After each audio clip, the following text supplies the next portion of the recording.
Attack on Titan के अंदर है ना खाली टाइटन्स और इंसानों की लड़ाई नहीं है। अटैक ऑन टाइटन के अंदर जो हमें लड़ाई देखने के लिए मिलती है वो देखने के लिए मिलती है पावर की, आइडियोलॉजीज की, और एक इंसान कितनी दूर तक जा सकता है अपने सर्वाइवल के लिए। इसके अंदर हमें एंशिएंट फाउंडर्स से लेकर मॉडर्न वॉरियर्स तक देखने के लिए मिलते हैं। और अटैक ऑन टाइटन के अंदर हमें काफी ज्यादा टेरिफाइंगली पावरफुल कैरेक्टर देखने के लिए मिले हैं। और इस वीडियो के अंदर हम उन्हीं लोगों की बात करेंगे। यानी इस वीडियो के अंदर मैं बात करने वाला हूँ top 10 most powerful characters in attack on Titan. तो चलो शुरू करते हैं। अब वीडियो स्टार्ट करने से पहले मैं इस लिस्ट के बारे में ये बात बताना चाहता कि ये मेरी लिस्ट है। मेरे को जो स्ट्रॉन्गेस्ट कैरेक्टर लगती है वो मैं बता रहा हूँ तुम्हें, लेकिन तुम भी बता सकते हैं मेरे को टॉप 3 स्ट्रॉन्गेस्ट कैरेक्टर जो तुम्हें लगते हैं अटैक ऑन टाइटन के अंदर। और कुछ नाम सुनकर तुम काफी ज्यादा चौंकने वाले हो, लेकिन चलो शुरू करते हैं इसको। 10th नंबर पे है हांजी ज़ोई। अब पर्सनली मेरे को हांजी ज़ोई का कैरेक्टर काफी ज्यादा पसंद है। हांजी ज़ोई एक टाइटन ऑब्सेस्ड जीनियस है जो कि काफी ज्यादा डीपली टाइटन्स को स्टडी करती है, और साथ में इसने काफी ज्यादा स्ट्रेटेजिक वेपन्स भी बनाए हैं, लाइक थंडर स्पेस इसी ने बनाए हैं, जो कि सबसे पहली की बनी थी आर्मर टाइटन को हराने के लिए। और ऐसा नहीं है कि ये खाली जीनियस है, इसे ओडीएम गियर भी काफी अच्छे तरीके से चलाना आता है। एरविन के बाद अगर किसी इंसान का नंबर आता है ऐसा दिमाग लगाने वाली चीज में तो हांजी ज़ोई का ही आता है। हांजी ज़ोई का शार्प माइंड प्लस उसकी लीडरशिप काफी ज्यादा अच्छी है, जो कि उसे एक नेचुरल चॉइस बना देती है स्काउट्स के लिए। और एंडिंग के अंदर जैसे उसने वोल्ड टाइटन्स के सामने अपने आप को सैक्रिफाइस कर दिया था ताकि वो कुछ टाइम दे सके खाली, और ये जानते हुए कि वो मरने वाली है, वो काफी ज्यादा फियरलेस एक्ट था उसका। उसकी इंटेलिजेंस, ब्रिलियंस प्लस उसके अंदर जो फियरलेसनेस थी ना, उसकी वजह से वो काफी ज्यादा अच्छी हो जाती है। बाकी 9th नंबर पे आती है लारा। अब लारा के कैरेक्टर को इतना एक्सप्लोर नहीं करा गया, उसे पहले ही मार दिया गया, बट ये कैरेक्टर है जो वॉर हैमर टाइटन रखती थी, जिसकी वजह से ये एक्सेप्शनल ऑफेंस और डिफेंस कर सकती। वॉर हैमर टाइटन की वजह से ये मल्टीपल वेपन्स बना सकती, स्ट्रक्चर्स बना सकती, टाइटनिंग हार्डनिंग यूज कर सकती, जो कि लड़ाई के बीच में काफी ज्यादा कारगर साबित होते हैं। प्लस इसकी बॉडी है जो अंडरग्राउंड रहती, तो वो काफी ज्यादा अच्छी बात है। जब एरन येगर ने इन्वेजन करा था तो वो कहीं ना कहीं ओवरपावर्ड कर चुकी थी एरन को, और एरन यहाँ पे मर भी जाता without external help. Like Mikasa जैसे उसकी हेल्प कर रही थी, लीवाई जैसे संभाल रहा था चीजों को। वो हारती ही नहीं जब तक मिकासा इंटरवीन नहीं करती, और पोर्को का जो टाइटन क्रिस्टल नहीं तोड़ता उसका। अब उसकी टाइटन की पावर्स की वजह से तो वो काफी ज्यादा ताकतवर हो ही जाती, लेकिन उसके बैटल में भी काफी ज्यादा अच्छा योगदान था। अब देखो टाइटन की वजह से इसको लिस्ट में डालना काफी ज्यादा वियर्ड लग रहा है मेरे को भी, बट मैं इसको डालना चाहता हूं। लेकिन चलो आगे बढ़ते हुए 8वें नंबर की बात करते हैं। 8वें नंबर पे है एनी लियोनार्ड। एक और टाइटन की बात कर रहा हूं मैं कैरेक्टर्स वाली वीडियो में, पर चलो कोई ना, शुरू करते फिर भी। एनी लियोनार्ड एक टाइटन शिफ्टर है जिसकी टेक्निक काफी ज्यादा अच्छी है। ये टाइटन की पावर काफी ज्यादा इंटरेस्टिंग है क्योंकि ये अदर टाइटन्स को अट्रैक्ट कर सकती है अपने पास, साथ में इसकी बॉडी हार्डन हो सकती और ये टेक्निक्स को भी मिमिक कर सकती। प्लस एनी लियोनार्ड की मैं बात करूं स्पेसिफिकली तो उसको मार्शल आर्ट्स आती, जिसकी वजह से वो अदर टाइटन्स को हराने में काफी ज्यादा कारगर हो जाती। टाइटन की बात तो ठीक है, बट एक बात ये है कि इसके अंदर जो एजिलिटी है और ब्रूटल स्टाइल है इसका,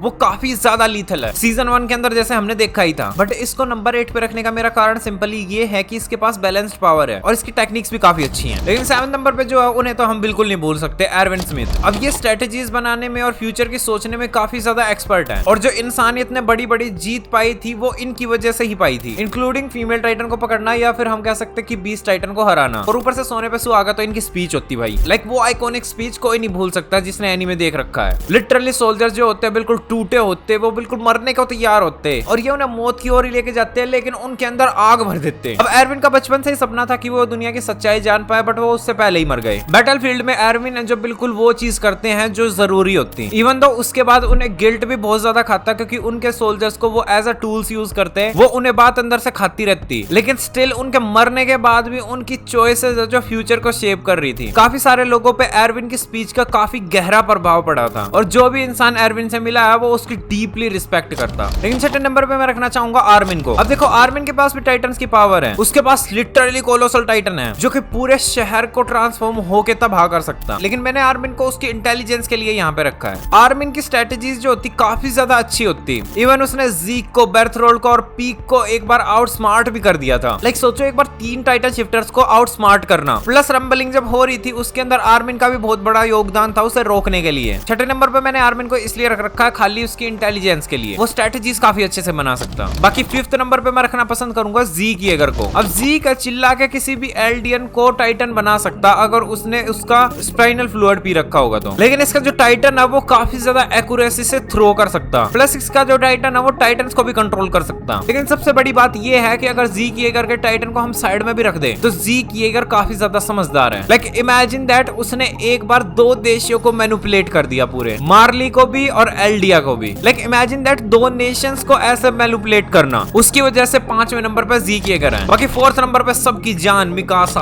अब मिकासा है जो एक एक्करमैन है, और एक्करमैन जो होते हैं ऑलरेडी काफी ज्यादा पावरफुल होते हैं। ऐसा कहा जाता है कि उनके पास विदाउट टाइटन बने टाइटन जितनी पावर होती होती, इनके पास स्पीड होती, पावर होती और काफी ज्यादा अच्छे तरीके से ये सोच पाते हैं। इवन इन्हें कंट्रोल भी नहीं करा जा सकता टाइटन्स की हेल्प से। और मिकासा ने इस चीज का बखूबी यूज करा है भाई। लाइक लड़ाइयों के बीच में मिकासा एकदम आराम से चीर देती लोगों को। इवन तो ये टाइटन शिफ्टर नहीं है बट फिर भी ये क्लोज कॉम्बैट में काफी ज्यादा पावरफुल है और एंडिंग के अंदर इसी ने एरन को मारा भी था। आय हाय, दिल पे लग जाती वो बात बोलते वक्त। और थर्ड नंबर पर हमारे फैन गर्ल्स के फेवरेट लीवाई। अब ये भी ऑलरेडी एकरमैन है बट इनको मैंने थर्ड नंबर पे इसलिए रखा बिकॉज ये मिकासा से काफी ज्यादा एक्सपीरियंस्ड है। इनके पास भी कोई टाइटन की पावर नहीं है बट एज ए एकरमैन होते हुए ये ऑलरेडी काफी ज्यादा स्ट्रॉन्ग है। और ये बात सिंपली हम कह सकते हैं कि पूरे ह्यूमैनिटी का सबसे खतरनाक सोल्जर्स में से एक है। जी के अगर बीस्ट टाइटन को इसने मल्टीपल बार पेल रखा है। ऊपर से इसके एकरमैन रिफ्लेक्सेस है जो काफी ज्यादा खतरनाक है। कोई भी लड़ाई जब होती है तो ये बंदा जरूर सर्वाइव कर जाता है। और 1v1 करने की तो इसके साथ सोचना मत, क्योंकि क्लोज रेंज कॉम्बैट में तो ये पेल देता बिल्कुल। टाइटन्स को नहीं छोड़ता भाई, इंसानों की तो दूर की बात। थर्ड नंबर पे लीवाई इसलिए है खाली कि ये सोचो कि खाली इसके पास स्वॉर्ड्स होती और उसकी वजह से ये कभी हारता ही नहीं है। लेकिन सेकंड नंबर पे आती यमीर फ्रीड्स। अब यमीर है जो सबसे पहली टाइटन बनी थी। लाइक टाइटन शिफ्टर्स की जो हमें ओरिजिन देखने के लिए मिलती है वो पूरी की पूरी हिस्से ही है। लाइक टाइटन पावर्स जो हमें देखने के लिए मिलती है वो सारी ओरिजिनेट यमीर से ही हुई है। इसका पास काफी ज्यादा ट्रेजिक रहा है। इसे काफी सालों तक इनस्लेव करके रखा गया, इसे अब्यूज करा गया और एल्डियन किंग ने तो काफी ज्यादा एक्सप्लॉइट करा था इसको। इवन इसकी डेथ के बाद भी वो पाथ्स में है, साइलेंटली काम करती रही थी अपना और रॉयल ब्लड लाइन को सर्व करा था उसने। इवन तो ये फिजिकली कहीं पे भी प्रेजेंट नहीं रही लेकिन इसकी पावर्स का इन्फ्लुएंस हमें पूरे अटैक ऑन टाइटन के अंदर देखने के लिए मिलता। इसी ने एरन येगर को पावर दी थी जिसकी वजह से वो रंबलिंग कर पाया था। इवन तो फिर तुम सोच ही सकते हो कि यमीर फ्रीड्स जो कितनी खतरनाक है। लेकिन फर्स्ट नंबर पे ऑब्वियसली आता है, बिल्कुल ऑब्वियसली आता है एरन येगर। सबसे पहली बात तो ये टाइटन शिफ्टर है। 3 टाइटन्स की इसके पास पावर होती, प्लस यमीर इसकी हेल्प कर रही होती और यमीर को इसने मैनिपुलेट कर रखा होता। और जब तुम्हें ये बात पता चलती है कि इसने ही अपनी कहानी खुद लिखी है, पूरी अटैक ऑन टाइटन की जो कहानी देखने के लिए मिलती है, एरन येगर के साथ जो भी होता, उसके आसपास वाले बंदों के साथ जो भी होता, रंबलिंग भी जैसे होती, वो एरन येगर की ही प्लानिंग थी।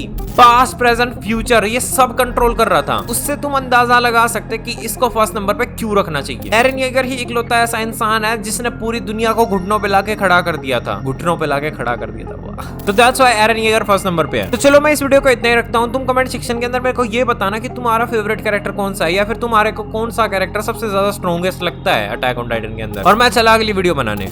तुम लोग देख रहे थे दिन नेक्स्ट।